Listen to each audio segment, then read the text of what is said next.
It suddenly got very quiet. So sorry, I was managing stuff. Well, my name is Leah Wong. I am the Vice President of External Relations at the Minneapolis Downtown Council, and we are so delighted that you are with us today. It has been a long year of doing many of our programs virtually, and so we are really excited to be wading back into in-person programs. So glad that you could join us today. Before I introduce our distinguished panel here and dive into our conversation, we're just going to share a little bit about what's happening downtown right now and where we're at to kind of help level set for our conversation around all things reanimation. Often when we talk about downtown, once we get past the conversation of where we're at with COVID, it quickly goes to public safety. And so we just wanted to give you some current stats as to where we stand. And the ones that we've decided to share today are around violent crimes downtown, and this is year to date, year over year. And so I think it's important to note that we are not only down in downtown compared to last year, but we are down in compared to 2019 as well. And then as we think about reanimation, many of you know that for a long time now, about 15 months, we have been tracking with partners across downtown, how is downtown reanimating?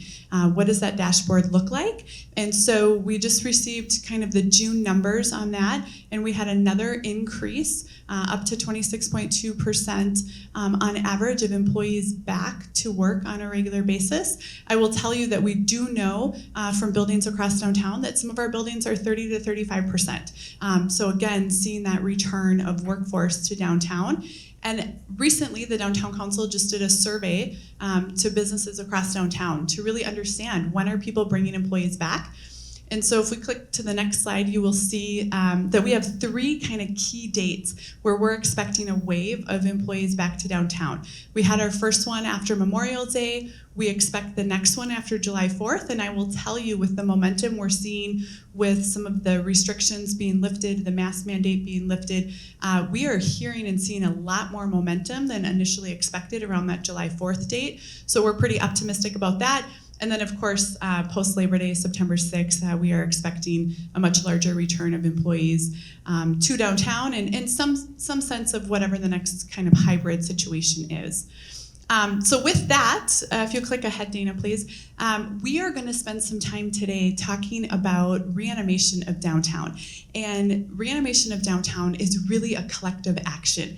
And so we have been working with stakeholders across downtown from various sectors to really think about how are we supporting downtown reanimation and how are we inviting people to be a part of the process and really help move downtown forward in the evolution of downtown. And so that is our collective goal, and that leads us into our conversation today with the panelists. So I will introduce each of the panelists, and then they'll share a little bit about themselves, and then we'll dive into a conversation, and if we have time at the end, happy to take questions. But first, I would like to introduce Jason Lee, who's the Senior Vice President of Business Strategy and Analytics at the Minnesota Twins Baseball Club. So Jason, glad to have you today. If you could just share a little bit about your role, your connection to this work, and then why you love downtown, that'd be great. Thank you, Leah. So as Leah mentioned, I'm Jason Lee with the Twins. In my role, I oversee all things customer data and market research, really in support of how we make operational strategic decisions that support the business. So over the past year and a half or so, data and research have been critical to our efforts as we've all navigated, just like everyone in this room, all the events of the past year. It's been obviously a very challenging time for the Twins, for our society at large. And top of mind for us right now is how do we return fans back downtown? How do we return fans back to Target Field? And how do we do so in a safe and responsible manner? In 2020, we obviously had a shortened season with no fans in attendance. That was tough for all of us, with fake crowd noise being piped in. This year, we were thrilled to welcome fans back in a limited capacity up front, and now slowly scaling back up to 40%, 60%, and now starting in July, 100%, which we're thrilled about. In terms of what I love about downtown, I think the one word that comes to mind to me is walkability. I think we have such a walkable downtown, such a rich fabric of different neighborhoods. You have the North Loop, you have the Mill District, you have St. Anthony, Maine, and really such a interesting blend of urban landscape and nature. I should also mention that we have 3 world-class venues in Target Field, Target Center, and US Bank Stadium, all within 20 minutes walking distance, and I think that's a pretty special thing. So I would say walkability and accessibility. Love that. Those are great things. Next, it is my pleasure to introduce Ann Reinhardt, who's the Chief Strategy Officer at Taft Law. So Ann, same thing. If you'll just share a little bit more about yourself, your connection to this work, and then why you live downtown. Sounds good. Thanks, Leah. And it's great to see everybody live and in a room. We greeted each other this morning with a live person. We've been used to working together on Zoom, so it's fun to see everybody here. I am the Chief Strategy Officer at Taft Law. Taft is a newly merged law firm. It's the former Briggs & Morgan law firm. We merged on January 1, 2020, and then very quickly got thrown into the pandemic like all of you. In my role as the Chief Talent Officer, I'm focused on really 2 things. I'm focused on what our clients need in each of our markets, and then I'm focused on what our people need in each of our markets. And in COVID time, that work quickly pivoted to what our clients needed during COVID, and I led several task forces around that work, and then what our people needed around COVID. I also have a real passion for our downtown, and I'm going to say what I love about downtown because it leads to the strategy and how I got involved in this work. I'm drawn to downtown because of all the people downtown. I've worked downtown for almost 20 years. I go to church downtown. I come downtown to the Twins and restaurants and the Vikings and the Timberwolves, and I love being a part of people showing up every day and making things happen. A unique vantage point I've had during the pandemic is I've been coming into the office a fair amount. We had safety protocols, and a limited number of us pretty much stayed in the office at least part-time. And I got to see downtown in a very different way because nobody was there except the people that keep downtown running. And so I love downtown even more because I've seen this whole other group of people that you don't get to see necessarily every day keep our downtown running. Because of that passion and because of our strategy at Taft about our market, the pain I felt of coming downtown every day and seeing it empty and feeling almost like this weird apocalyptic feeling that there used to be people here and they're not. I complained to my colleague Julie Hinson, who's our Chief Client Officer. She's sitting over here for many days about that dynamic. And she finally said, Ann, okay, you're going to complain or are you going to do something? And I'm like, oh, Julie, you're always so wise. I was going to complain, but I guess I'll do something. So she and I collectively decided that we were going to engage the other law firms downtown in a continuing conversation about the role of law firms in the vibrancy of downtown and how we would show up. And that's how I got more connected to Steve Kramer, who's in the back row, and Leah, and this wonderful group of people here. So thank you. Thank you, Ann. And next, it's my pleasure to introduce Jen Shadowens. She is a partner and strategist at Zeus Jones, and Jen and the team at Zeus have been working with us hand in hand on our collective work around reanimation. So Jen, same questions to you. Yeah, sounds good. Thanks, Leah. So I work at Zeus Jones, which is not downtown. We're just 10 minutes south in Whittier, but we come downtown a lot to client meetings and that sort of thing. And it's been quite, as we all know, it's been quite a time since we've been back. So it's great to be here in person today. And many of my colleagues who worked with me on the Downtown Council project are in the back row over here. It's so nice to meet Leah in person since we've been working together since January. So as a leader at Zeus Jones, I do project work, but I also head up the talent group. And so similar to Ann, at the beginning of all of this, was right at the center of the team who was working on the response and, sending people home and how do we do this from home. Our business thrives on collaboration and in-person work sessions and that sort of vibe in a room with whiteboard walls and all of that. And we had to leave it behind. And so as we decided as a company to lean into this and not to wait until we could go back, but to lean in. And I think many other businesses did the same, and we tried to help our clients see it through that frame as well. And it's worked out really well for us. We've been consistently busy during all of this, and that continues, which is great. We're so grateful. But it's not easy, right? And we found that in our work on the Downtown Council too. So we've been working with Leah since January on figuring out how do we reanimate downtown in a way that recognizes all that has gone on and feels authentic and will be effective. And so, we're happy to talk about that a little bit more as we get underway here. But we think that we are on the right track. So I will just say my favorite thing about downtown is,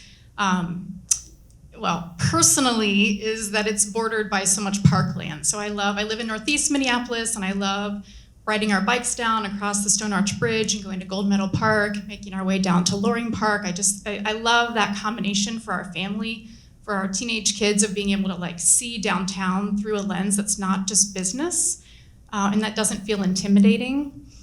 And then for my family right now also, my daughter is very into musical theater. So the conversation right now is, when are the theaters opening up again?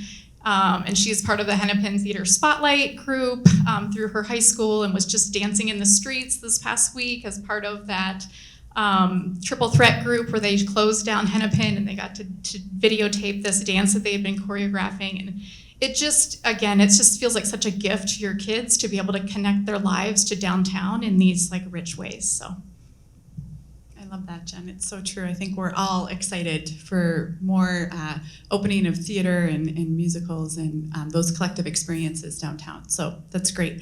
Well, to dive into the conversation, let's start with why is our collective return to downtown important, and how have you been experiencing this within your organization?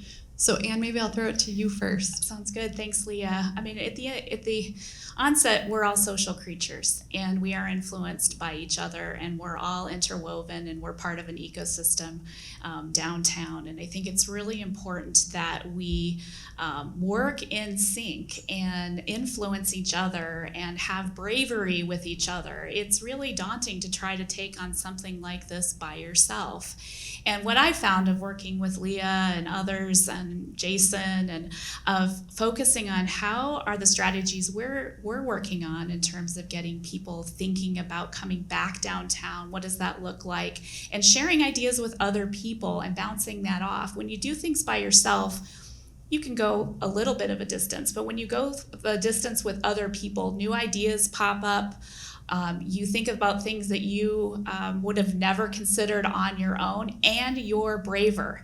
The other thing it does when we're working in collective action is people see that collective action. We're going to talk, there's a number of questions when we're going to explore this concept of how do we, we're not going to move from a light switch of we were all at home to we're all going to be back downtown. It's this gradual thing. We saw the numbers of this gradual increase. Because it's going to be gradual, because we've just been through a really, really challenging time, hopefully knock on something, some of the most challenging times we will have in our lives, and we've gone through that collective shared experience, we have to go through the collective shared experience of coming back together in things that we find of value.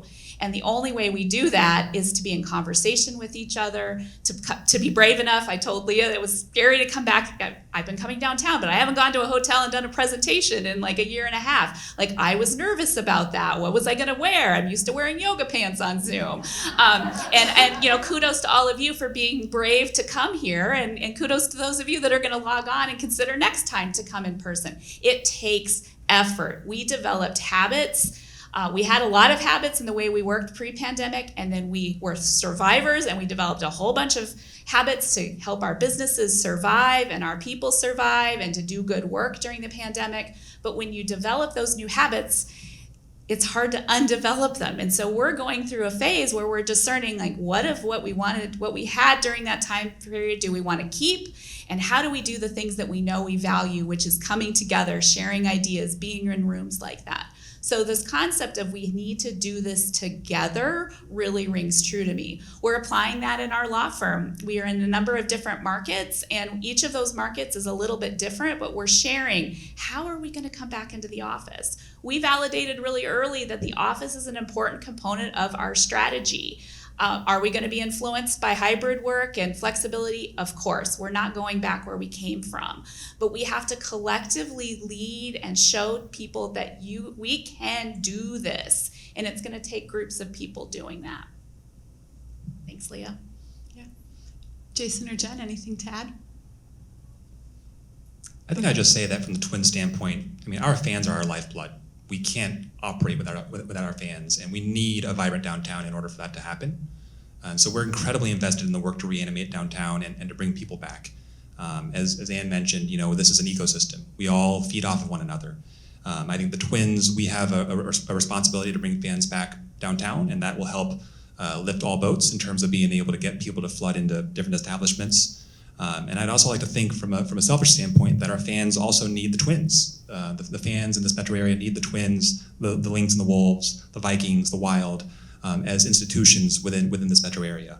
And I think that sense of belonging and that sense of identity has been something challenging over the past year.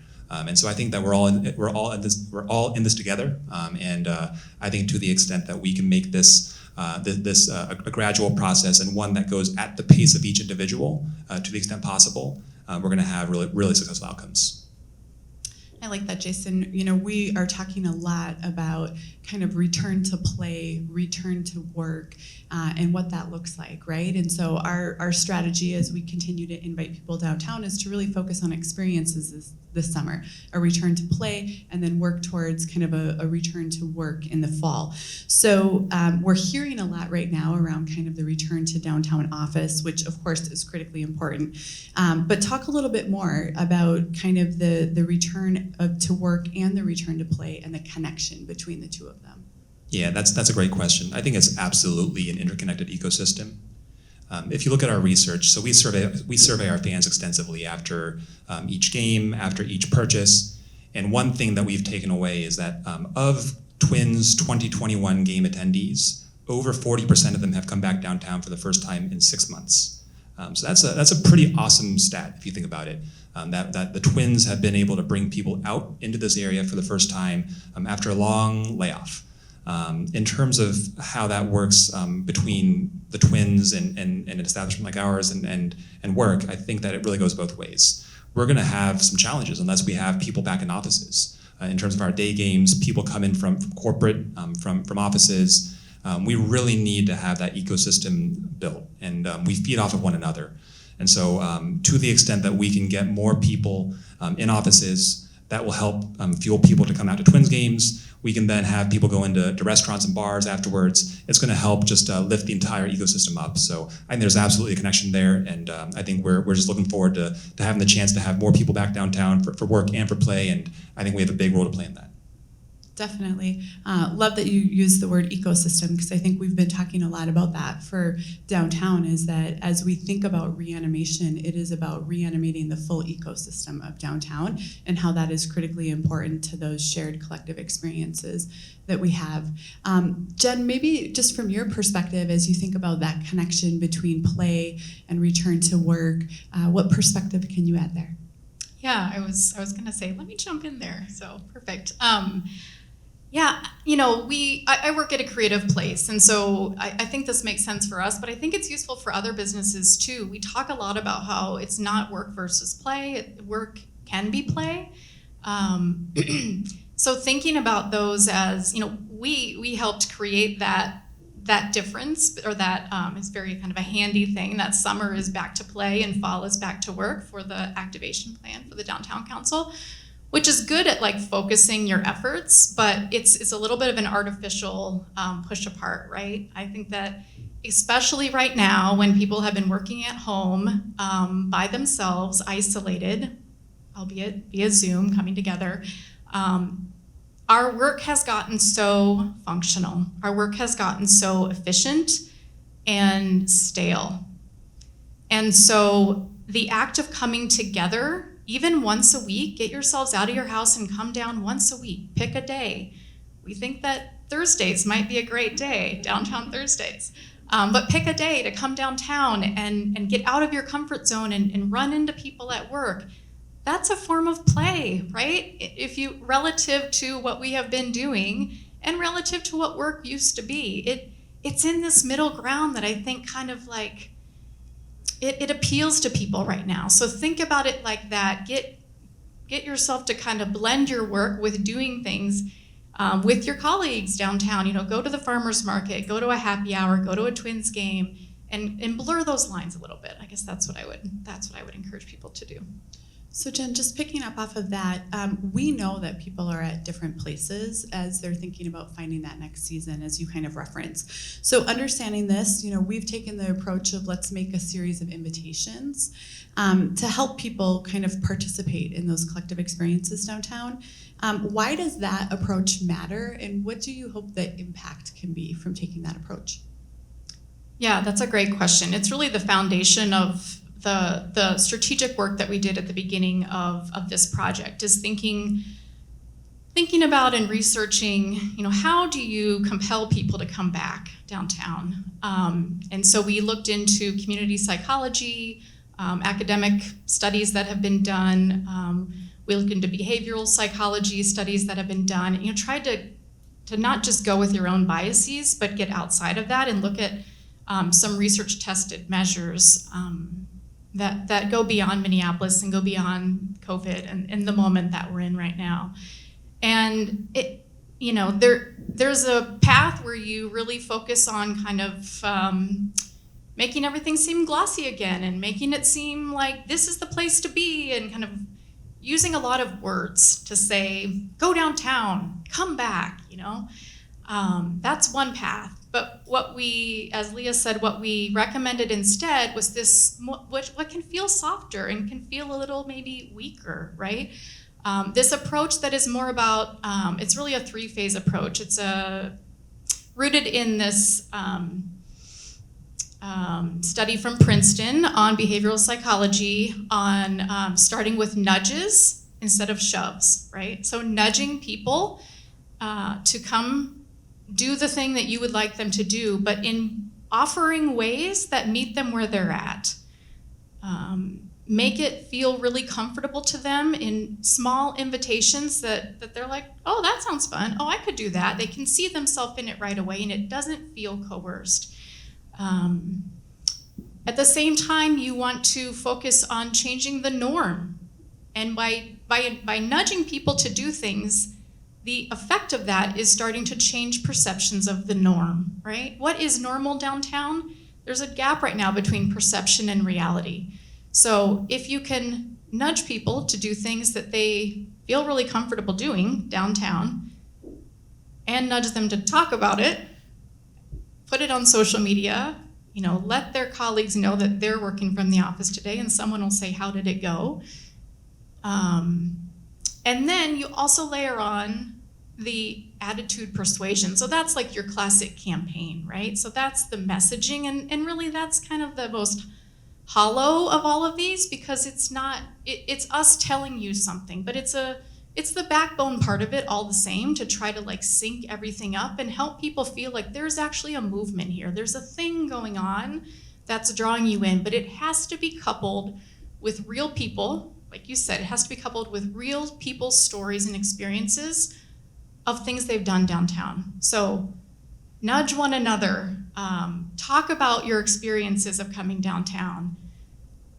That will, in and of itself, change the norm, the perception of the norm that people have of what's going on downtown. And then we have this amazing toolkit, which Leah will talk about at the end, that everyone can pick up and use in a way that makes sense for your organization to tap into that campaign part of it. But just make sure that you as an organization are thinking through what is the actual message that you want to say. It's not enough to just pick up the campaign and put it out there. There's been a lot going on in downtown. So think about, what does your organization have to say to that? How do you genuinely invite people back to do small things that they are comfortable doing in a way that feels authentic to you as an organization or the organization you represent? And say that, do that, then layer on the campaign piece. Jason or Ann, anything to add, or examples? I might just add or connect this back to the question you asked earlier about how we're all working together in this movement together. This idea that each of us has responsibility in our own organizations and are looking for ways to nudge and invite people back. And then we're all working together. So a big part of our nudge back has been the twins. And so that's been a fabulous thing to be able to say, yes, the twins are back. We're going to play. There are good things happening downtown. There are other good things happening downtown. and thinking about how you can, as you invite, make sure that people's experiences are good. We've been inviting our lawyers back into the office over the last month in a really concerted way. And as we've done that, we've been planning about how do you make sure people's first day back is good? How do you make sure they feel like, oh, I remember why I'm at the office? And what's been great about your reanimation, what do you want to call it? It's more than it's like it's a platform, it's a movement, it's a way of living. When I saw it the first time, I thought this is genius, because it couples that we've been through something really hard. We're emotionally detached from downtown, and it takes into consideration that emotional reattachment, but it does more than that. It gives us some steps to actually use it. Because sometimes you see something, you're like, okay, I don't even know how to do that. This is workable, and we're all starting to take steps, and then we're sharing with each other. So this connectedness of we're trying these things out, we're nudging people, we're inviting, hey, how are we going to help you do that as well? Suddenly what starts as a small group of people amoebas into something larger. Yeah, I think that first step can sometimes be the hardest step. Taking that first step back can be incredibly difficult. But once you take that first step, then number 2 and number 3 becomes that much easier. And so I think that that's an absolutely salient point. It's not a snap back to pre-pandemic life. Instead, it's an adaptation. And how do we nudge people to get that first step in? And then after that, and if they have a great experience, then that second and third experience back will be that much easier for them to swallow. Yeah, I love that. Well, and you all have been great partners, as well as so many others across downtown, to really thinking about how are we making invitations that are specific to our organizations that help to fuel the ecosystem. So thank you for that. You know, we are, and a number of you talked about it today as you were coming in and we were chit-chatting, but it's starting to feel more vibrant downtown. You know, I heard this morning from folks about, man, there's more people out on Nicollet. It feels good. I'm seeing more people. I walked here today and remembered why I love walking downtown. Those are all great things. And so, you know, we'll talk a little bit more at the end around some vibrancy we're helping to layer in. But as we think about this increasing vibrancy to downtown, you know, we talked a little bit about what it means for the downtown ecosystem, but more broadly, you know, what does it mean to the greater Twin Cities in our region? So Anne, do you want to start there? Sure. I mean, I think our region takes its cue from downtown. And I think when we think about returning from the pandemic and what it means to be vibrant again, I think a lot of people cue off of what happens in the Twin Cities and what happens in Minneapolis. And we've obviously had many challenges besides the pandemic that have been very difficult for a large number of people. And I've appreciated that that's been taken into part of this conversation as well, and been very thoughtful about that. So people are looking. I don't live in Minneapolis, I live in a suburb, and most of my neighbors, like many of your neighbors perhaps, haven't come back downtown in a long time. And they're interested, though, about what it's like, because I get in my car most days and wave to everybody and go back downtown and say, oh, what is going on downtown? Well, there are great things going on downtown. There is, and I think you introduced the concept of this perception and reality. There continues to be this perception that downtown is unsafe and there's no one down here, and scary things will happen to you if you come down here. My reality, since I've been coming downtown most of this entire time, is not remotely like that. And I share my reality. We have to take the perception and make the reality of what's actually happened come to life. I think the more that we do that and talk about that, and those of us that have good experiences, and you're gonna have good experiences downtown, the downtown we had before is the downtown that's still there, it's evolved and changed. We have to bring up the volume on those experiences and those stories and have a collective effort on telling that. Of course there's crime downtown. There's crime in every downtown. There's crime in the city I live in. That is the overarching story that gets told, and we've got to tell more about this other story. So I think the important part of it is an ecosystem of business. It is an ecosystem of where people come to play and work, to worship, to go to the parks, to show their kids what it's like to be a part of a dynamic metropolitan area. And so we have to make sure that that happens. And it's on all of us to share the stories of what's really going on downtown versus what might get the attention of the news on any given day.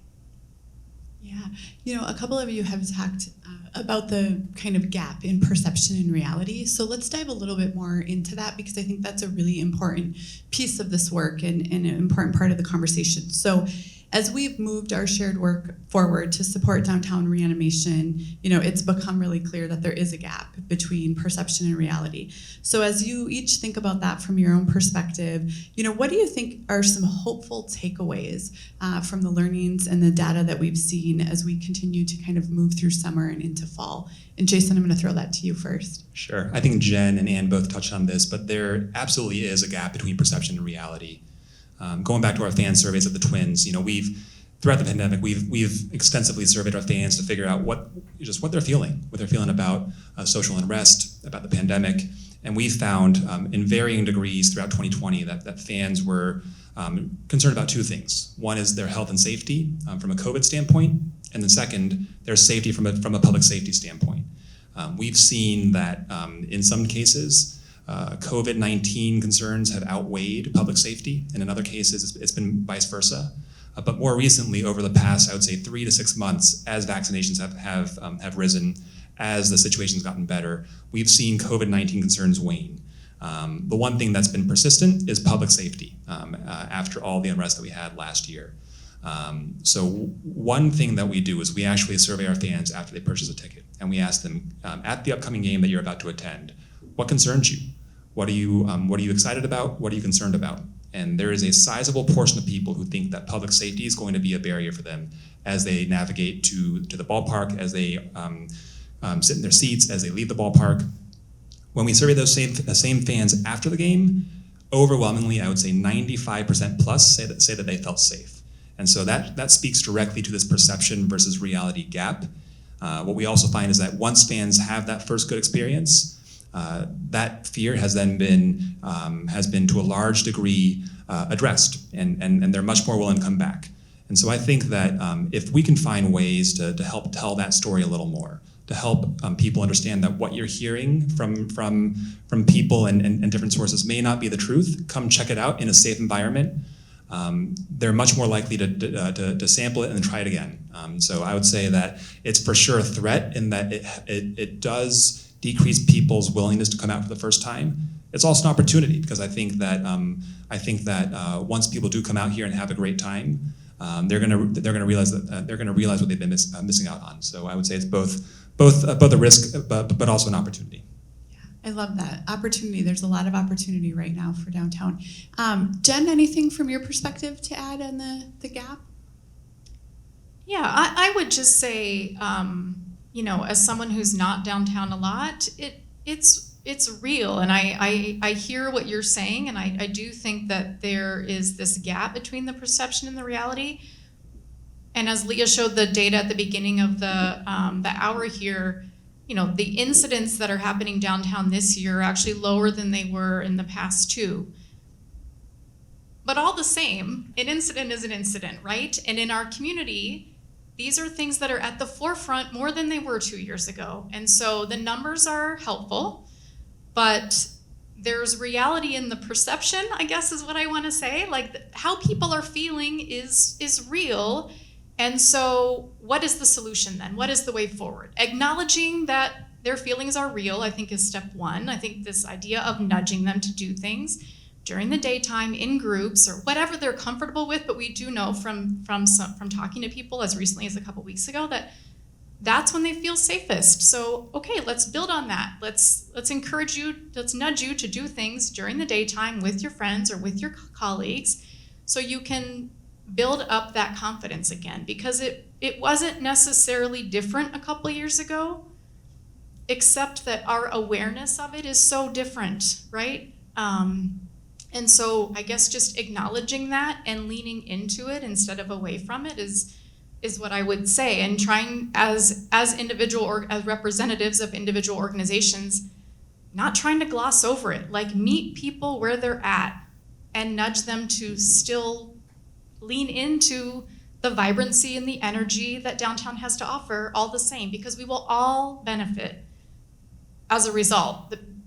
people downtown businesses, the whole metro area will benefit, because that is the power of a strong downtown.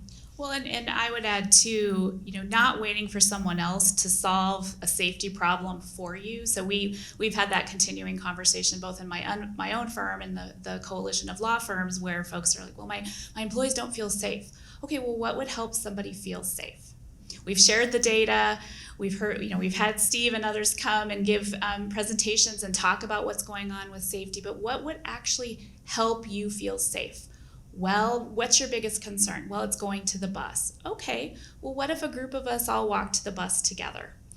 Or what if we figured out some different parking solutions for a while? Or what if all the law firms got together and we figured out, groups of people that could go to the light rail together at certain times, or buses at certain times, so you're not by yourself doing that for a while. Oh, well, I guess we could do that. We offered that at our firm, and what's been really interesting is once we kind of offered that, people didn't actually take us up on it. They just started getting on the bus. It was like you had to meet them, and your point, I think, is really well taken. You have to meet people where they are and help them think about, okay, what would it take for me to do this? How would I feel safe? And then help figure that out. And most of the time, it's actually not some big complex thing. Sometimes it's just getting like, I'm going to get back in my car tomorrow and drive all the way back downtown. That seems really daunting. Okay, well, why don't you do that, and I'll take you to Starbucks when you do. So trying to make connections back to fun, of if you take that brave step, something good is going to happen for you. And something good is going to happen for people when they come back downtown. Yeah, and I think that's a really good point. I think also in conversations with many of you, we've talked too about the fact that once people do that, very quickly they start to remember that nostalgia for downtown, right? All the things that they loved and want to do again. But it's that first one or two steps that are the hardest. And so, what the things that we are doing collectively will hopefully help to prompt those initial steps. Even though we have this gap in perception that many of us are working hard to push against, we have found that downtown still has a very solid foundation that has come through in a lot of the data and research that we have done. It's been clear that people remember the reasons that they come downtown and they love to come downtown, and those reasons that used to bring them downtown more frequently outside of just work. And so I'm curious to know, how do we collectively build from that to really kind of create more of this positive impact? So Jen, do you want to start with that one? Sure.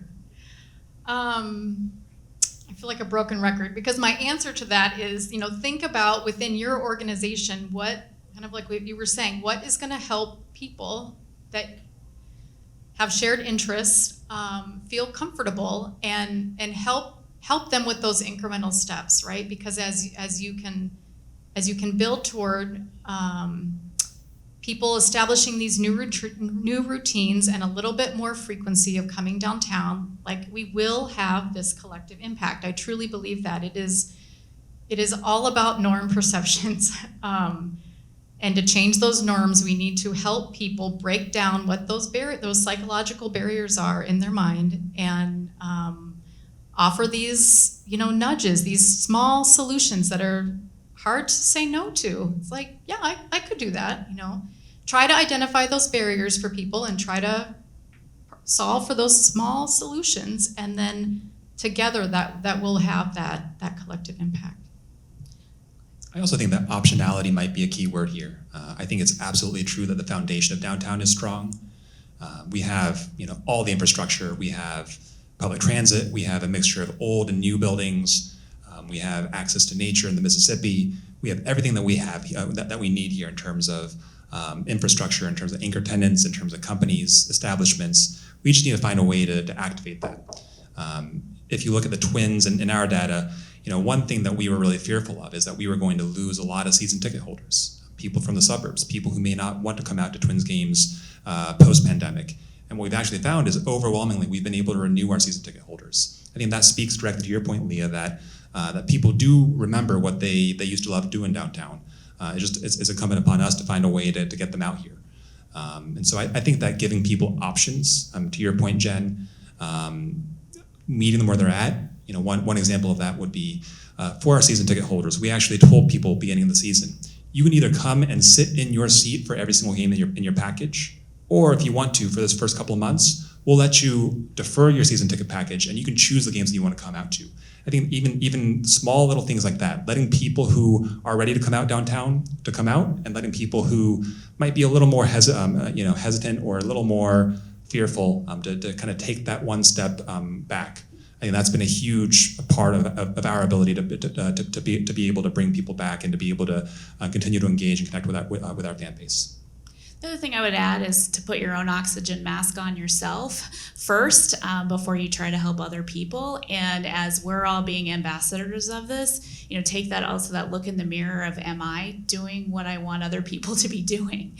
And so what do I need to be, how do I need to show up? Where do I need to go and venture out? I've created my own little, COVID bubble. I came downtown, but I pretty much stayed in the IDS center and did what I needed to do with my mask. Okay, well, I also have to get back out and walking on the street, and I need to go to the farmer's market, and I need to come here today, and I need to do those things, and not act that all of us have this all figured out as well. As we said, we were all nervous about what clothes we were going to wear today and how to park in a parking garage again, even though we all do this and we love doing this kind of stuff. It's hard on us. We're early adopters. So keeping in mind that we should be challenging ourselves to do the things that we want other people to do, and know that there's going to be a group that are more likely to come along with you early, and to make sure that group feels nudged and encouraged.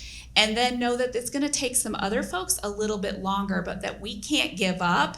And we also can't just say, well, that I'm leading this, but I'm not really leading it, or I'm not going to show up and do what I need to do because I'm tired, or whatever it is. It's going to take all of us doing that.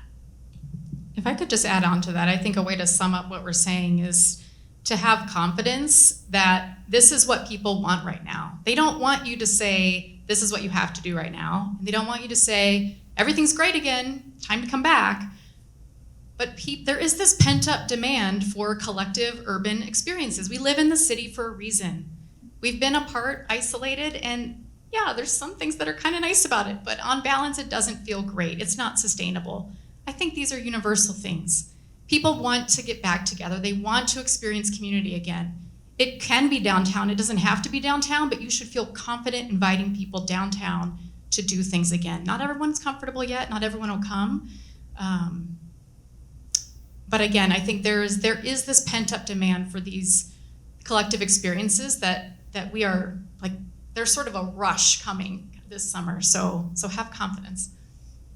Yeah, Jen, I think that's a really good point, because as we start to look at data, and we recently did a survey with the International Downtown Association, which kind of benchmarked downtown Minneapolis against other downtowns across the country, as it specifically related to people's kind of summer sentiment. How am I feeling about summer? What am I going to do? How likely am I to engage with, going to restaurants or going to sporting events, that kind of stuff. And it was great to see, because Minneapolis was slightly above where the average was of downtowns across the country. And so I think we are starting to see that with the warmer weather, with the mask mandate lifted, people are excited to come back, maybe even earlier than they anticipated. And so I think that's great. Well, all three of you have been very involved with kind of our collective work to support downtown reanimation. And so I would just love, there's so many facets of this work, some that have started to kind of slowly roll out, and others that will be coming later. But I'd love to just give each of you a moment to share anything about that work that you think would be important for this group to hear about. So Jen, maybe I'll put you on the spot first for this one, if that's okay. Sure. So in a bit, I think Leah will show you the toolkit, which we have for stakeholders to use within your organizations. I think that is, as I said before, it represents the campaign, the visual platform, the messaging of this reanimation effort, and it is the backbone. Definitely check it out, definitely use it, but absolutely pair it with what makes sense for your organization. Think about your own stakeholders, your own need to communicate authentically. What is what do you feel? I mean, this is a tricky time. You can't kind of depend on you can't go back to the best practices, right? You have to kind of tap into your own emotions and talk to other people in your organization and how are people feeling and how can you authentically communicate right now? Figure that out. What is the cadence of that? And layer in the assets from that toolkit so that this can be collective action. The toolkit feels very polished, and that's great, but this is a messy situation, right? And so don't be fooled by everything looking all cohesive, nice, and neat. Like, make it tailored, make it authentic to your organization, the people you're trying to invite back downtown, and make it all feel tied together on the back end. So, I think what I would say is that progress isn't linear. And so we're not going to every day move forward in a way that maybe we all feel satisfied or in the way that we'd like it all completely to unfold. And I remember a few days back in March, and Jason and I were just talking about this before the program, about how I honestly thought, I'm wrong. We might never come back downtown. Like, maybe I'm on a fool's errand here and it's gonna be a long time. And then suddenly somewhere in April, things just sort of started to happen, and like, here we are in June, it's 98 degrees outside, we're not wearing masks, we're sitting in this room, and there's like food we can eat together. I don't even know how that really happened. And so I think just knowing that there is this group of people, and that I've taken great strength from. I've enjoyed our Zooms. I've loved getting on and going, oh, there is this other group of people that think and know that we can do this, and I'm not alone in this effort, and there's creativity here, and every time I spend time with these three folks, I have new ideas, and others of you I know in this room, I have new ideas, and it rallies me to go, no, we're right. We're right. Our downtown is really important. Good things happen there. This is worth fighting for. And yeah, March was terrible, but we're in June and things look a lot better. And there's probably some difficult days ahead still, but we've come through a lot of difficult days. We can get through what's ahead, and there are people here to help us do that together, and you're not alone. And so for me, that's been the biggest takeaway. And then we've got this great toolkit with all these ideas that comes from psychological science that it rings so true to how I think people are in this moment, a moment that we've never known how to live through and before. And so we're all in this together in the same way. So that's been my big takeaway. Yeah, just to pick up on that, I would say that there's been a messaging challenge that we've collectively had over the past year or so. It's always been with a caveat. So we're open, but for takeout only, or we're open, but for delivery only, or the Twins are now open, but at 60%. And I think that that's been a challenge, just from a messaging standpoint, to have those waters be muddied. And our consumers, the public, they can't pick up on one clear, coherent message because it always changes. The guidance has constantly been shifting. I think we're getting to a point with the weather improving, with the virus situation getting better, where we're getting close to the point where we can have that one clear, consistent message that we're open. And I think the toolkit can be a really important tool in the arsenal to help amplify that message that we are open, and that's it, period. So hopefully going forward, we can help the public understand that at this point in time, we're open for business, we're ready for people to come back. Yeah, Jason, that's so great. I absolutely agree. There's been so much noise in our market, and consistency in message is important, and that's where all of you come in to this. We have worked really hard to create that top line messaging that can be consistent, but then to everyone's point, you can drill down to make it authentic and true to you and your organization and your audience. And so we're really excited to invite you to do that. Before we wrap up, I would just say really rapid fire for the three of you. We have an amazing group gathered here today who are passionate about downtown, who love downtown. And so what would your ask of them be in terms of how can they be the best champion for downtown in this next season? I'd say jump in, be brave, do what you think, when we've said this in all different ways, do what you think needs to be done. There's a whole group of us here to support you in that, and we're all doing the same thing. So you're not alone, and if you see something that you think should be done or a way you can help. I mean, we need it. I would say be imaginative. Downtown's coming back, there's no question about that, but 2021 and 2022 might not look like 2019. It might evolve, it might be different. So let's think about, how do we make this new downtown work for us, and how do we make this adapt to the new normal? So I would say just let your imagination run wild. I would say keep it real, keep it flexible, meet people where they're at. Try not to over exaggerate how great it is. Talk about the experience, right? At the same time, like you said earlier, try to make it a great experience when you are inviting people back. But keep it real. Acknowledge their concerns and meet those concerns with some small solutions. Great advice. Well, if you'll just turn your attention to the screens for 1 minute before we wrap up, I just want to show a couple of tangible takeaways from today and the collective work. As you've heard, we have had stakeholders across downtown working together. Some of you are here today. Our team from Zeus Jones is here today as well. If you visit mplsdowntown.com, scroll to the bottom of that homepage, you will be able to download the Reanimation Toolkit. That is a great resource. You're seeing a few pages of it here. But in addition to the toolkit that really helps us have that consistent communication and look and feel, there's also ready-made messaging, templates, all of that available for you. And so really encourage you, as our first call to action today, to take time to do that. Secondly, can move forward, thanks. One of the activations that we are really leaning into this summer as kind of one of those invitations, in addition to everything else that's happening downtown, is this idea of Downtown Thursdays. So if you're gonna pick a day, or if you wanna think about, what's the best time to encourage people, we want you to choose Thursdays. Across downtown, organizations are doubling down on Thursdays. We call it Downtown Thursdays. It's really anchored and rooted in the Nicollet Farmers Market and Makers Market, as well as additional activations that are along Nicollet at PV Plaza, the Target Free Thursday nights at the Walker. We also have worked with restaurants across downtown that are doing special programming, music, happy hour specials. There'll be programming in parks. There'll be movies, outdoor movies on various Thursdays. So lots to look forward to. So again, mplsdowntown.com for more information on that. And then Dana, I think we have one more. So yeah, you heard it today. Use the hashtag, visit the website, and really just be a champion for downtown. Right now, storytelling of your lived experiences is the most important thing that we can do to really help advance and push our downtown forward together. And so we really encourage you to do that.